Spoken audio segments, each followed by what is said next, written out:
বসন্ত পঞ্চমী মানেই তো হলুদ শাড়ি, কুলের চাটনি আর ওই খিচুড়ি ভোগ। ছোটবেলার সেই দিনগুলোয় বইগুলোকে দেবীর পায়ে রেখে দিয়ে কি দারুণ একটা ছুটির আমেজ আসত। একদম। কিন্তু এই একই দেবীর সরস্বতীর পুজো যে ইন্দোনেশিয়ার বালিতেও হয়, আর সেখানকার মন্দিরটা যে একটা আস্ত ওয়াটার প্যালেস, সেটা কি ভাবা যায়? ঠিক এইখানেই আজকের আলোচনাটা জমে উঠবে।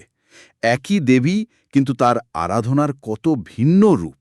একদিকে বাংলার বসন্ত পঞ্চমীর ওই প্রাণোচ্ছল হলুদ রং, সামাজিক উৎসব, হ্যাঁ। আর অন্যদিকে বালির পদ্মপুকুরের শান্ত একটা ধ্যানমগ্ন পরিবেশ। আমাদের সূত্রগুলো ঘেটে আমরা আজ এই দুই সংস্কৃতির মধ্যে দিয়ে একটা প্রশ্নের উত্তর খোঁজার চেষ্টা করব, যে জ্ঞান ও শিল্পের উপাসনা কিভাবে ভৌগোলিক সীমানা পেরিয়ে সম্পূর্ণ নতুন রূপ নেয়, অথচ তার মূল ভাবনাটা একই থেকে যায়। তাহলে চলুন এই তাঞ্জ শুরু করা যাক।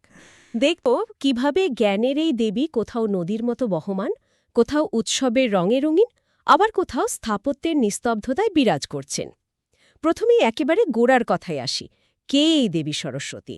আমরা তো তাকে বিদ্যা, বুদ্ধি আর কলার দেবী হিসেবেই চিনি, কিন্তু আমাদের হাতে থাকা তথ্য বলছে তার পরিচিতি আরও গভীর। তিনি নাকি সকল সংশয় দূর করেন এবং বিশ্বের উপজীবিকা স্বরূপিণী। বলা হয় তার জন্ম বিষ্ণুর জিহ্বার অগ্রভাগ থেকে। এই জন্মকাহিনীর মধ্যেই কিন্তু তার কাজের একটা ইঙ্গিত লুকিয়ে আছে। জিহ্বার অগ্রভাগ থেকে জন্ম, অর্থাৎ তিনি বাক্যের দেবী, উচ্চারণের দেবী।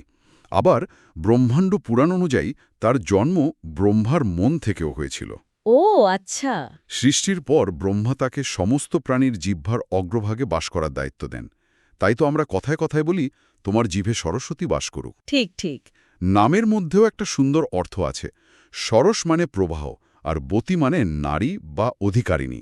অর্থাৎ সরস্বতী হলেন জ্ঞানের সেই নিরন্তর প্রবাহ, যা নদীর মতোই জীবন্ত। তার মানে জ্ঞানের আরাধনা কোনো নির্দিষ্ট ধর্ম বা ভূগোলের মধ্যে সীমাবদ্ধ নয়। আমরা সূত্র থেকে জানতে পারছি যে হিন্দু ধর্ম ছাড়াও বৌদ্ধ ও জৈন ধর্মেও তার বিশেষ স্থান রয়েছে। এমনকি জাপান, ভিয়েতনাম, ইন্দোনেশিয়া, মায়ানমারের মতো দেশেও তার উপাসনার প্রচলন আছে। একদম। বেনজাইতেন নামে জাপানে তিনি পূজিত হন। জ্ঞানের খোঁজটা সত্যিই সার্বজনীন। ঠিক। আর তার প্রতীকগুলোরও গভীর অর্থ আছে। যেমন ধরুন তার হাতে থাকা বীণা, এর একটা সুন্দর নাম আছে, কচ্ছপী। কচ্ছপী? হ্যাঁ, কচ্ছপ মানে তো কচ্ছপ। কিছু পুরাণ অনুযায়ী এই বীণার আকৃতি কচ্ছপের পিঠের মতো, যা স্থিরতা এবং মহাবিশ্বের প্রতীক। তাই এই বাদ্যযন্ত্র শুধু সুরই তৈরি করে না, তার মধ্যে মহাজাগতিক স্থিরতারও একটা ইঙ্গিত থাকে। সুরের মাধ্যমে জ্ঞানের যে গভীরতা প্রকাশ পায়, এটাই তার প্রতীক। দারুণ ব্যাপার। এবার আসা যাক আমাদের খুব চেনা ছবিটায়, বসন্ত পঞ্চমী। মাঘ মাসের শুক্লা পঞ্চমী তিথিতে এই উৎসব হয়, আর উৎসবের অবিচ্ছেদ্য অঙ্গ হল হলুদ রং। ছোটবেলা থেকেই দেখে আসছি এই দিনে সবাই হলুদ পোশাক পরে, ভোগেও থাকে হলুদের ছোঁয়া।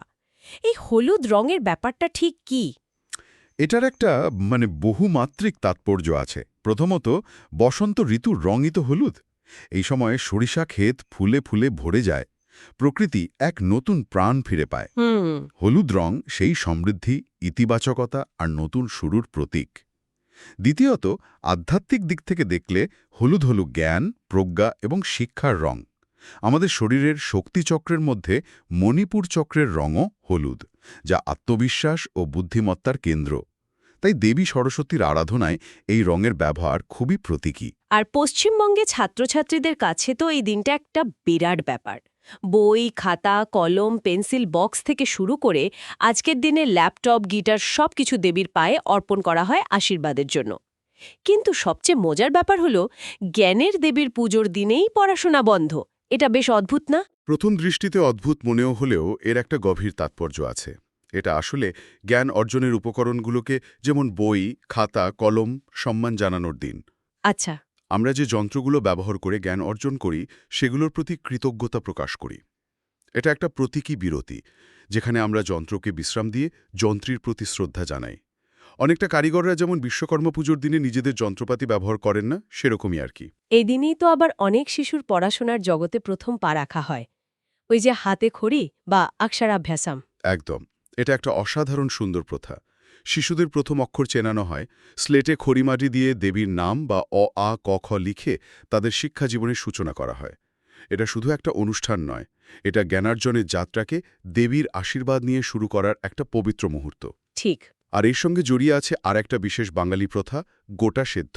হ্যাঁ, গোটা সেদ্ধর কথা না বললে তো আলোচনায় অসম্পূর্ণ থেকে যায়, কিন্তু এটা তো পুজোর পরের দিন খাওয়া হয়, তাই না? ঠিক, এর পিছনে একটা দারুণ সাংস্কৃতিক ভাবনা কাজ করে। সরস্বতী পুজোর পরের দিন হল শীতল ষষ্ঠী। এই দিনে ব্রত পালনকারী মায়েরা সন্তানের মঙ্গল কামনায় উনুন জ্বালান না। তাই আগের দিন অর্থাৎ সরস্বতী পুজোর দিনেই এমন একটা পদ রান্না করে রাখা হয় যা ঠান্ডা খেতে ভালো লাগে এবং পুষ্টিকর বটে। ও, এই জন্যে। হ্যাঁ, গোটা মানে আস্ত। তাই আলু, রাঙা আলু, বেগুন, শিম, মটরশুঁটির মতো সবজিগুলো গোটা সেদ্ধ করা হয়। এটা শুধু একটা খাবার নয়, বরং ধর্মীয় রীতির সঙ্গে মানিয়ে নেওয়া এক জীবনযাপনের প্রতিচ্ছবি। তাহলে আমরা সরস্বতীকে জ্ঞানের শান্ত, স্নিগ্ধ দেবী হিসেবেই দেখছি।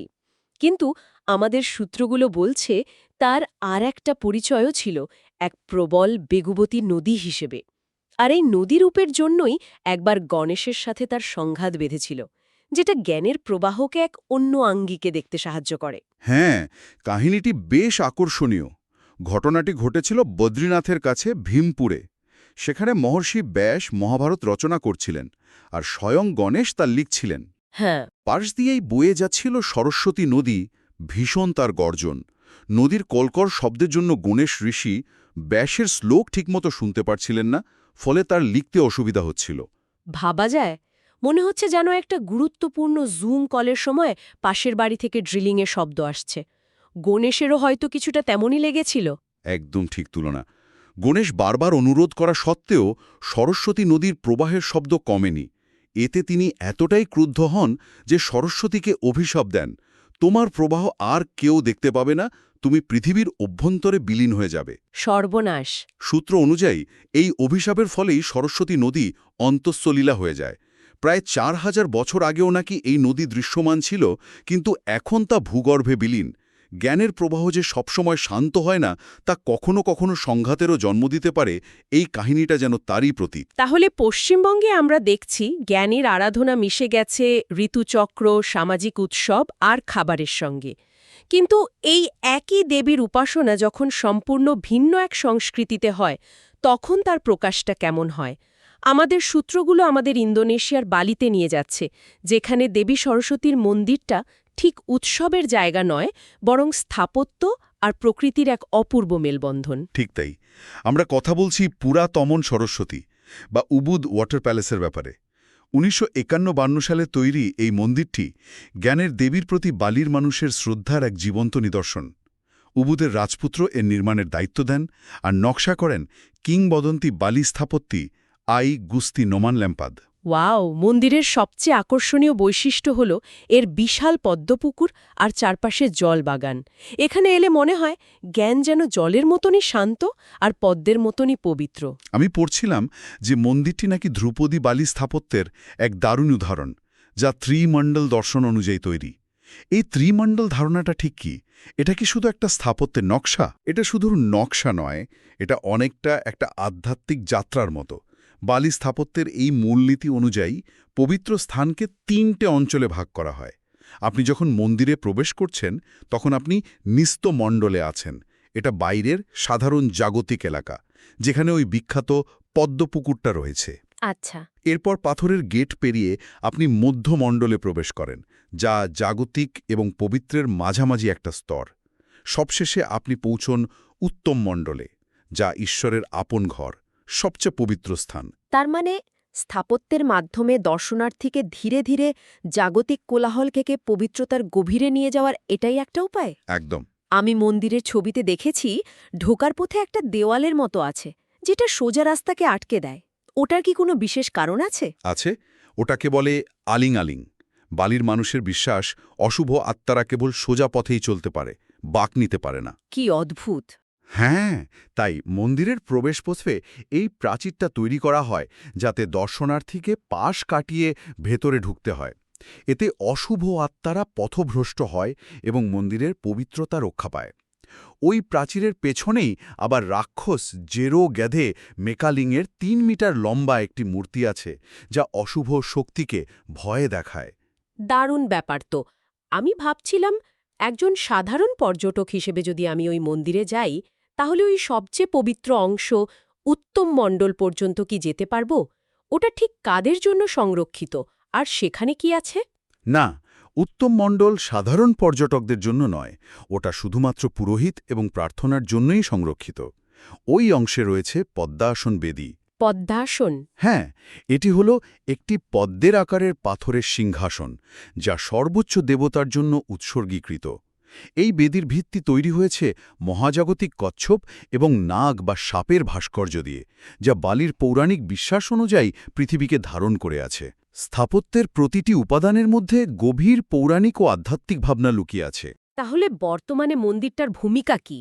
এটা কি শুধু একটা ঐতিহাসিক উপাসনালয়, নাকি এখনও সক্রিয়? দুটোই। এটি একাধারে একটি জীবন্ত উপাসনালয় এবং উবুদের অন্যতম প্রধান পর্যটন আকর্ষণ। মন্দিরের ভেতরের অংশে নিয়মিত পূজা অর্চনা চলে, আবার বাইরের প্রাঙ্গণ, বিশেষ করে পদ্মপুকুরের চারপাশটা পর্যটকদের জন্য খোলা থাকে। তাই নাকি? এমনকি মন্দিরের প্রাঙ্গণে সন্ধ্যায় কেচক এবং যোগেদের মতো ঐতিহ্যবাহী বালি নৃত্য পরিবেশন করা হয়, যা এক অসাধারণ অভিজ্ঞতা। স্থাপত্য, প্রকৃতি আর শিল্পকলার এক জীবন্ত মেলবন্ধন। আর সেখানেও কি আমাদের মতো সরস্বতী পুজো হয়? হ্যাঁ, হয়, তবে আমাদের মতো বছরে একবার নয়। বালির নিজস্ব পাউকন ক্যালেন্ডার অনুযায়ী প্রতি ২১০ দিন অন্তর এখানে সরস্বতী দিবস পালিত হয়। ও, ইন্টারেস্টিং। সেই দিন ছাত্রছাত্রী ও শিল্পীরা মন্দিরে আসেন এবং জ্ঞান ও সৃজনশীলতার আশীর্বাদ প্রার্থনা করেন। তারা বই, পুঁথি, বাদ্যযন্ত্রের পূজা করে। পশ্চিমবঙ্গের মতোই জ্ঞানের উপকরণের প্রতি শ্রদ্ধা জানানো হয়, শুধু তার প্রকাশভঙ্গি, ক্যালেন্ডার আর পরিবেশটা সম্পূর্ণ ভিন্ন। তাহলে পুরো আলোচনা থেকে যা দাঁড়ালো তা বেশ আকর্ষণীয়। আমরা দেখলাম দেবী সরস্বতীর পৌরাণিক উৎস, বসন্ত পঞ্চমীর হলুদ রঙে রাঙা প্রাণবন্ত উৎসব, যেখানে হাতেখড়ি বা গোটা সেদ্ধর মতো সামাজিক প্রথা জড়িয়ে আছে। আবার ঠিক তার উল্টো দিকে দেখলাম বালির এক শান্ত পদ্মশোভিত মন্দিরে সেই একই দেবীর আরাধনা স্থাপত্য, ভাস্কর্য আর প্রকৃতির নিস্তব্ধতার মাধ্যমে প্রকাশ পাচ্ছে। একদম। মূল বিষয়টা হল জ্ঞান, শিল্পকলা এবং প্রজ্ঞার প্রতি মানুষের এক সর্বজনীন শ্রদ্ধা। এই শ্রদ্ধা দেবী সরস্বতীর মাধ্যমে মূর্ত হয়ে উঠেছে, যা ভৌগোলিক সীমানা আর সাংস্কৃতিক পরিচয় পেরিয়ে ভিন্ন ভিন্ন রূপ নিয়েছে।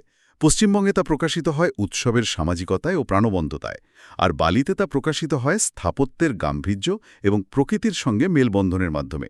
কিন্তু মূল ভাবনাটা একই, জ্ঞানের আহ্বান। আজকের আলোচনা শেষ করার আগে একটা প্রশ্ন ভাবার জন্য রেখে যাই। সূত্র থেকে আমরা জানতে পারলাম দেবী সরস্বতীর একটা তান্ত্রিক রূপও রয়েছে, যার নাম মাতঙ্গী। দশমহাবিদ্যার একজন তিনি, তাকেও সঙ্গীত এবং বিদ্যার দেবী হিসেবে বিবেচনা করা হয়। কিন্তু তার উপাসনা মার্জিত নয়, বরং উচ্ছিষ্ট বা অপবিত্র জিনিসের সঙ্গে জড়িত। এখন প্রশ্ন হল, জ্ঞানের এই তান্ত্রিক বিদ্রোহী রূপটি যা মাতঙ্গীর মাধ্যমে প্রকাশ পায়, সেটি কিভাবে জ্ঞান, তার শক্তি এবং আমাদের জীবনে তার ভূমিকা সম্পর্কে আমাদের ধারণাকে বদলে দিতে পারে, বিশেষ করে সরস্বতীর শান্ত, ধ্রুপদী, শ্বেতশুভ্র রূপটির তুলনায়?